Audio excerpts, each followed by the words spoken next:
Madam ಮತ್ತೊಬ್ರು collar ಇದ್ದಾರೆ, ಮಾತಾಡೋಣ. ಹಲೋ ಹಲೋ, ನಮಸ್ತೆ. ಏನು ಹೆಸರು, ಎಲ್ಲಿಂದ ಕರೆ ಮಾಡ್ತಿದ್ದೀರಾ? ನಾವಿಲ್ಲಿ ಶಿಂಗಿನಿಂದ ಮೇಡಮ್. ಓಕೆ, ಯಾರ ಬಗ್ಗೆ ಕೇಳಬೇಕಿತ್ತು? ನಮ್ಮ ಬಗ್ಗೆ ಕೇಳಬೇಕಿತ್ತು ಮೇಡಮ್. ಶಾಂತಮ್ಮ ಅಂತ ಹೇಳಿ ನನ್ನ ಹೆಸರು ರೀ ಮೇಡಮ್. ಹಾಂ, ಡೇಟ್ ಆಫ್ ಬರ್ತ್ ಹೇಳಿ. ಡೇಟ್ ಆಫ್ ಬರ್ತ್ ಗೊತ್ತಿಲ್ಲ ಮೇಡಮ್. ನಮ್ಗೆ ರಾಶಿ ಕುಂಭರಾಶಿ ಮೇಡಮ್.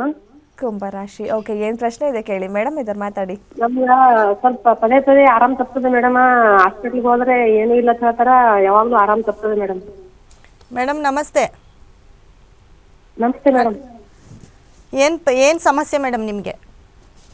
ನಮ್ಗೆ ಸ್ವಲ್ಪ ಹೊಟ್ಟಿ ಬ್ಯಾನಿ ಆಗ್ತದೆ ಮೇಡಮ್. ಅವಾಗ ಸ್ವಲ್ಪ ಆರಾಮ ತಪ್ತದ್ರಿ. ದವಾಖಾನಿಗೆ ಹೋದ್ರೆ ಏನೂ ಇಲ್ಲ ಅಂತ ಹೇಳ್ತಾರೆ, ನಾರ್ಮಲ್ ಆಗಿ ಬರ್ತದ್ರಿ.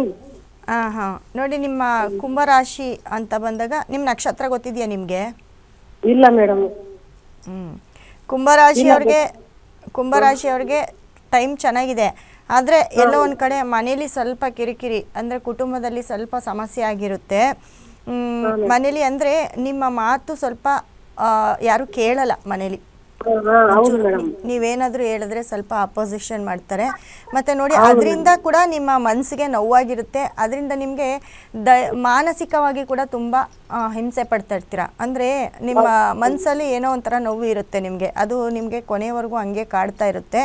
ಅದು ಬಿಟ್ಟರೆ ನೋಡಿ, ಮಕ್ಕಳ ವಿಚಾರದಲ್ಲಿ ತುಂಬ ನೊಂದಿರ್ತೀರ ಅಂತ ಹೇಳುತ್ತೆ ನಿಮ್ಮ ರಾಶಿ. ಹಾಂ, ಸೊ ಹಾಗಾಗಿ ನೀವು ಇದಕ್ಕೆ ಅಂತ ಫಸ್ಟು ನೀವು, ಆಮೇಲೆ ನಿಮಗೆ ತುಂಬ ಯಾರಾದರೂ ಹಿಂದ್ಗಡೆ ಅಂದ್ಕೊಳ್ಳೋದು ಮಾಡೋದು ಈ ಥರ ಬಂದಾಗ, ಯಾಕಂದರೆ ಕುಂಭರಾಶಿಯಲ್ಲಿ ರಾಹು ಇರೋದ್ರಿಂದ ತುಂಬ ದೃಷ್ಟಿ ಕೂಡ ಆಗ್ತಾ ಇರುತ್ತೆ. ಇಲ್ಲ ಯಾರಾದರೂ ಏನಾದರೂ ಬೈಕೊಂಡ್ರೆ ಅದು ಸ್ವಲ್ಪ ನಿಮಗೆ ಎಫೆಕ್ಟ್ ಆಗ್ತಾ ಇರುತ್ತೆ. ನಿಮ್ಮ ಕುಟುಂಬದಲ್ಲಾಗಿರ್ಬೋದು, ಹೊರಗಡೆ ಆಗಿರ್ಬೋದು, ಏನಾದರೂ ನಿಮಗೆ ಬೈಕೋತಾರೆ, ಶಾಪ ಹಾಕ್ತಾರೆ, ಈ ಥರ ಎಲ್ಲ ನಡೀತಾ ಇರುತ್ತೆ ಕುಂಭರಾಶಿಯವ್ರಿಗೆ.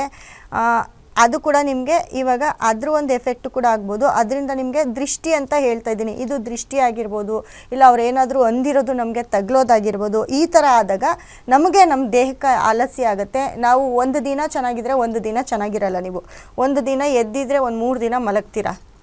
ಹಲೋ, ಹೌದು ಮೇಡಮ್.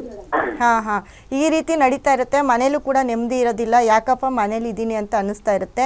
ಅದಕ್ಕೆ ನೀವು ಹುಷಾರಿಲ್ಲ ಅಂದ್ಕೊಂಡು ಹಾಸ್ಪಿಟ್ಲಿಗೆ ಹೋಗ್ತೀರಾ, ಬಟ್ ನಿಮ್ಗೇನೂ ಆಗಿರಲ್ಲ.